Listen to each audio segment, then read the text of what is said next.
दोस्तों, किसी भी देश की इकोनॉमी को बढ़ाने के लिए वहाँ की सड़कों का बहुत योगदान रहता है। इसे आप इस तरह से भी देख सकते हैं कि अमेरिका में तो विकास का पैमाना वहाँ की अच्छी सड़कों से तय होता है। भारत में भी पिछले कुछ दशकों से सरकार ने इस तरफ काफी ध्यान दिया है। आप हर साल कहीं ना कहीं एक नए एक्सप्रेसवे के उद्घाटन की खबरें जरूर सुनते होंगे और हाल ही में प्रधानमंत्री मोदी जी द्वारा दिल्ली मुंबई एक्सप्रेसवे के पहले फेज के उद्घाटन की खबरें भी आपने जरूर सुनी होंगी। इस पूरे प्रोजेक्ट पर सरकार ने करीब 98,000 करोड़ रुपए खर्च किए हैं। तो ऐसे में सवाल जरूर उठता है कि जिस एक्सप्रेसवे को करोड़ों रुपए खर्च करके बनाया जा रहा है तो देश की इकोनॉमी में एक इम्पोर्टेंट रोल कैसे निभा सकता है, और आखिर सरकार एक्सप्रेसवे बनाने पर लाखों करोड़ों रुपए खर्च क्यों कर रही है और इससे क्या फायदा होगा, जानेंगे आज की इस वीडियो में।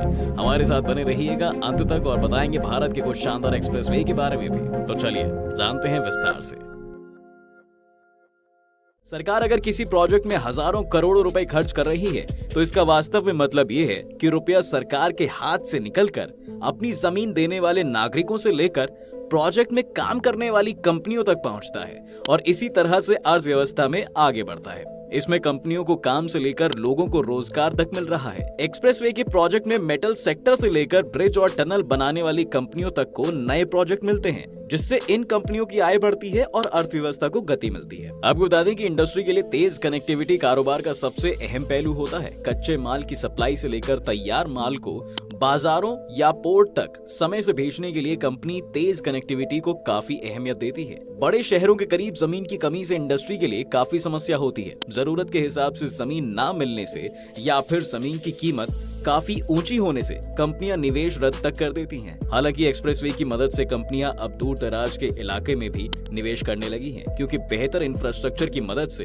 उनको बड़े शहरों, एयरपोर्ट या बंदरगाहों से जुड़ने में समस्या नहीं होती। यानी एक्सप्रेसवे निवेश बढ़ाने का बड़ा आधार है। दिल्ली मुंबई एक्सप्रेसवे पर 24 इन्वेस्टमेंट नोड्स तैयार किए जा रहे हैं, जिन्हें आने वाले समय में दुनिया भर के लिए मैन्युफैक्चरिंग और कमर्शियल हब की तरह विकसित किया जाएगा। Central road research institute CRRI के द्वारा साल 2017 में की गई एक स्टडी के मुताबिक शहर के अंदर की सड़क, सामान्य हाईवे और एक्सप्रेसवे में किसी गाड़ी में ईंधन खपत में काफी अंतर आता है। दिल्ली NCR में हुई इस रिसर्च के मुताबिक नोएडा एक्सप्रेसवे पर चलने वाली गाड़ी के मुकाबले दिल्ली नोएडा को जोड़ने वाली सड़क पर ईंधन का खर्च 2 गुना से ज्यादा होता है। वहीं एक्सप्रेसवे के मुकाबले शहर के अंदर गाड़ी के फ्यूल की खपत 3 गुना से ज्यादा हुई। यानी रिपोर्ट की माने तो एक्सप्रेसवे पर वाहन चलाने की लागत काफी कम हो जाती है। ऐसी कंपनियां जिनका काम ट्रांसपोर्टेशन पर टिका है, उनके लिए एक्सप्रेसवे लागत घटाने का अच्छा तरीका है।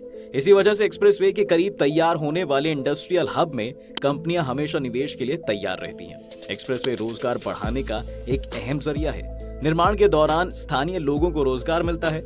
वहीं एक्सप्रेसवे पूरा होने के साथ रियल एस्टेट के प्रोजेक्ट से लेकर इंडस्ट्रियल प्रोजेक्ट में भी बड़ी संख्या में लोगों को रोजगार मिलता है। वहीं इससे न केवल लोगों का पलायन रुकता है, वहीं दिल्ली मुंबई जैसे शहरों पर भी बोझ कम करने में मदद मिलती है। मोदी सरकार ने इकोनॉमी को बूस्ट देने के लिए एक मास्टर प्लान तैयार किया है।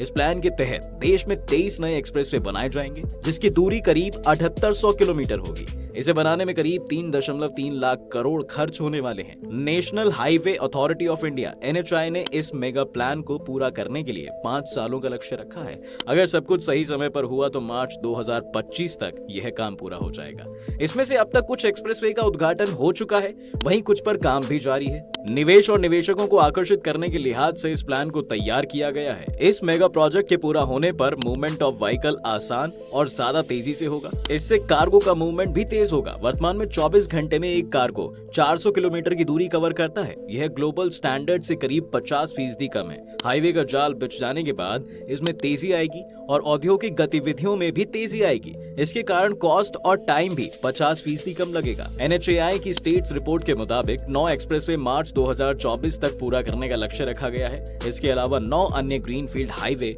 मार्च 2025 तक पूरा करने का लक्ष्य रखा गया है। इन एक्सप्रेसवे के बन जाने से देश के प्रमुख शहर जैसे कि सूरत, सोलापुर, लखनऊ, वाइजाग, चेन्नई, बेंगलुरु, विजयवाड़ा, रायपुर, कोटा, खड़गपुर, सिलीगुड़ी जैसे शहर आपस में सीधे जुड़ जाएंगे।